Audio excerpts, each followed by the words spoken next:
আসসালামু আলাইকুম রহমতুল্লাহি ওয়া বারাকাতুহু। কি অবস্থা সবাই, কেমন আছেন?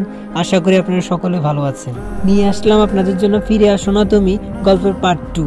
তো চলুন আর দেরি কিসের, এখনই শুরু করা যাক আমাদের আজকের ভিডিও। হ্যাপির বাবা বলল, সাজিদের সাথে তোর বিয়ে ঠিক করেছি, তুই না করিস না। হ্যাপি তখন বলল, বাবা কি বলো তুমি এগুলা? কোথায় আমি, কোথায় ওই সাজিদ? হ্যাপির বাবা বলল, তোর থেকে অনেক ভালো। হ্যাপি তখন বলল, এটা সম্ভব না বাবা। হ্যাপির বাবা বলল, কিভাবে সম্ভব করা যায় সেটা আমার ভালোই জানা আছে। তোমার বড়জন তো একজনকে নিয়ে গেছে, তোমাকে আমি ভরসা পাচ্ছি না।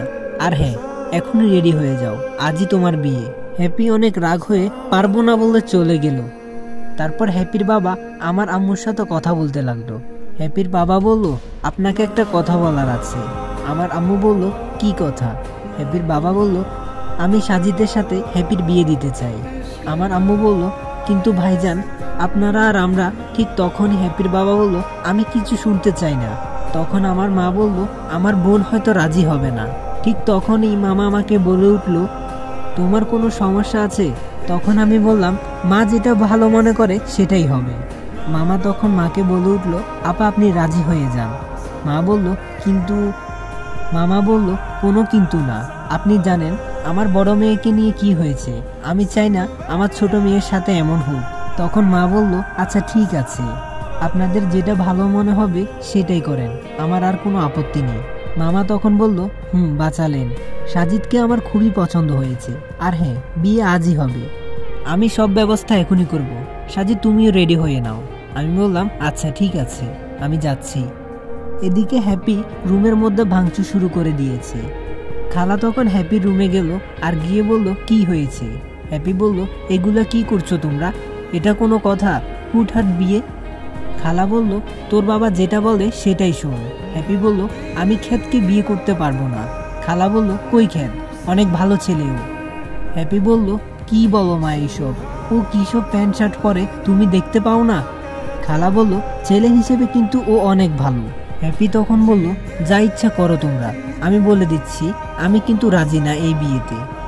তারপর ওই দিন সন্ধ্যায় সাজিদ আর হ্যাপির বিয়ে হয়। হ্যাপি অনেক কান্নাকাটি করে, তবুও কাজ হয় না, সাজিদের সাথে তার বিয়ে হয়। মামা আমাকে বলল, সাজিদ তুমি হ্যাপিকে নিয়ে উপরে যাও। তারপর আমি হ্যাপিকে নিয়ে রুমে আসলাম, কিন্তু হ্যাপি মনের ভুলেও আমার দিকে তাকায় না। সে ফোনটা বের করে কাকে যেন ফোন করলো।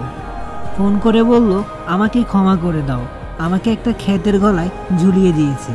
ফোনের ওপাশের লোকটা কি বলল তা আমি আর বুঝতে পাই না। এদিকে হ্যাপি আবারও অনেক কান্না শুরু করে দিল। এটা দেখে আমি তার কাছে এগিয়ে বললাম, কি হয়েছে?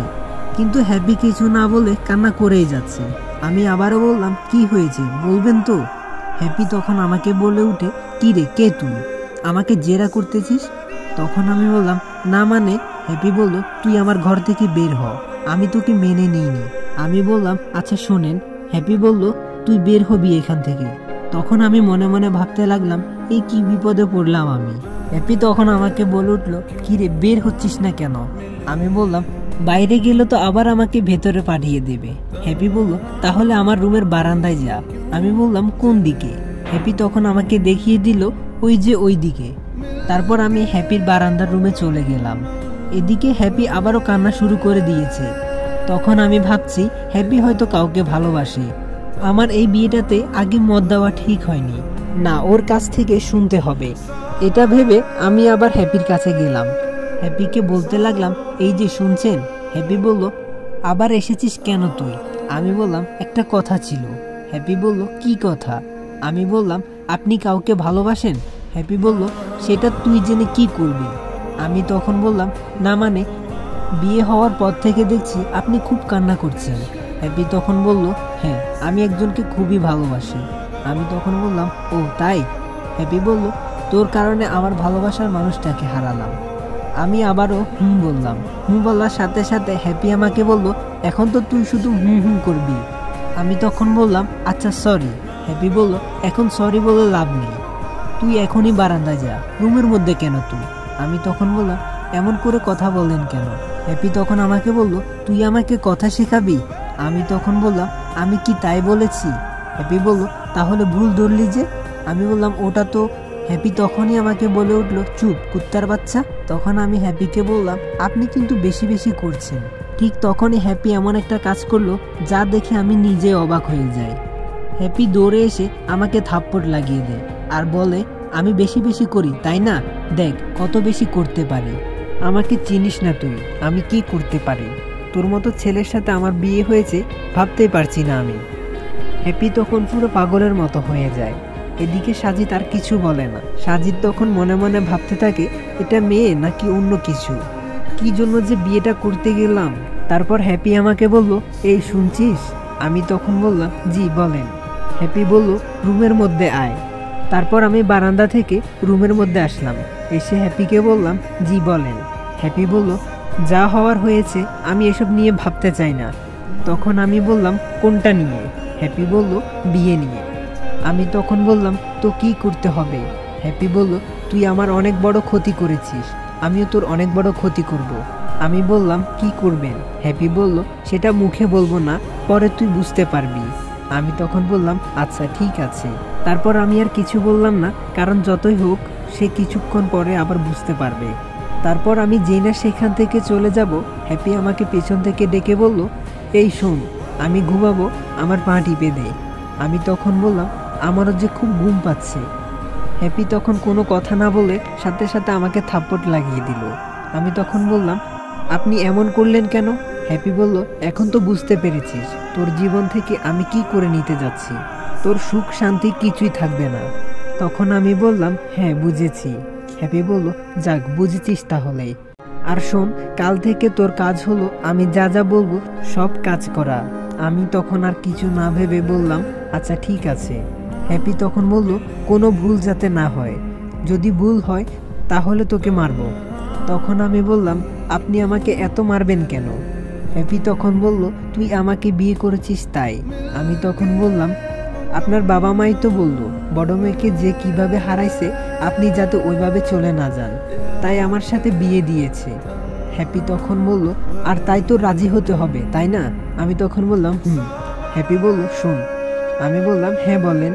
হ্যাপি তখন বলল, তোকে কখনো আমার পাশে ঘুমাতে দেব না, আর মন থেকে অন্য কিছু আশাও করবি না। আমি তখন বললাম, কিন্তু। হ্যাপি বলল, আবার মুখের উপর কথা বলিস, মার খাবি কিন্তু, যা এখান থেকে। আমি আর কিছু না বলে বললাম, ঠিক আছে। এই বলে আমি সেখান থেকে চলে গেলাম। পরের দিন সকালে হ্যাপি তার রুমের বারান্দায় গিয়ে দেখলো সাজিদ এখনো ঘুমাচ্ছে। ঘুমাতে দেখে হ্যাপি সাজিদকে ডাকতে লাগলো, এই ওঠ তাড়াতাড়ি। সাজিদ লাফ দিয়ে উঠে বলল, জি জি বলেন। হ্যাপি তখন বলল, আমার ব্রাশের পেস্ট লাগিয়ে দে। আমি তখন বললাম, আপনার ব্রাশ কোথায়? হ্যাপি বলল, কোথায় থাকে তুই জানিস না? আমি বললাম, না। হ্যাপি তখন বলল, তা জানবি কেন, আয় আমার সাথে। তারপর হ্যাপি সাজিদকে নিয়ে বাথরুমে গেল। প্রথমে হ্যাপি ব্রাশ করলো, তারপর হ্যাপি গোসল করবে। তখন হ্যাপি বলল, আমি গোসল করব, তুই দাঁড়িয়ে দাঁড়িয়ে দেখবি? আমি তখন বললাম, না। হ্যাপি বলল, আবার? আমি তখন বললাম, আচ্ছা ঠিক আছে। এই বলে হ্যাপি গোসল করা শুরু করলো, আর আমি মাথা নিচু করে দাঁড়িয়ে আছি। হ্যাপি তখন বলল, কিরে মাথা উপরে তো, আমি তোর বউ না, দেখলে সমস্যা নেই, মাথা তো। আমি ওর কথা শুনে অবাক হয়ে গেলাম। তারপর আমি বললাম, কিন্তু মাথা তুললাম না, নিচের দিকে তাকিয়ে আছি। ঠিক তখনই হ্যাপি এমন একটা কাজ করে বসলো যা দেখে আমি পুরাই অবাক হয়ে গেলাম। তো গাইস, ভিডিওটি কেমন লাগলো অবশ্যই কমেন্ট করে জানাবেন, আর খুব তাড়াতাড়ি নেক্সট পার্ট নিয়ে আসবো। তো সবাই like, comment, share and subscribe করে দিবেন। সবাই ভালো থাকবেন, সুস্থ থাকবেন, খুদা হাফেজ।